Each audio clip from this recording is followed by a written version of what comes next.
জামায়াতের আমির ডাক্তার শফিকুর রহমান বলেছেন, একটি দল ক্ষমতায় গেলে দুর্নীতি দূর করবে বলে আশ্বাস দিয়েছে, অথচ তারাই ৫৯ জন ঋণখেলাপিকে নির্বাচনের সুযোগ দিয়েছে। বস্তাপচা রাজনীতি দেখতে চায় না দেশের জনগণ, নতুন রাজনীতির বন্দোবস্ত দেখতে চায়।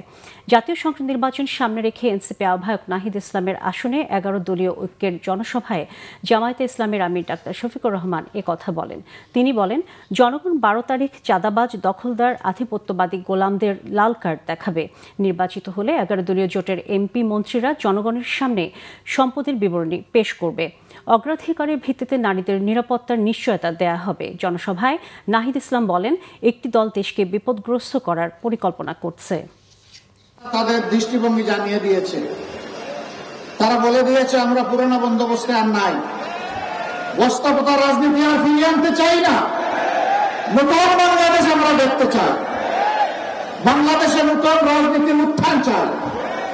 ইতিমধ্যে এই রায় যুব সমাজ দিয়ে দিয়েছে। এখন জনগণের দায়িত্ব, আগামী ১২ তারিখ জনগণ ইনশাল্লাহ সেই রায় দেবে।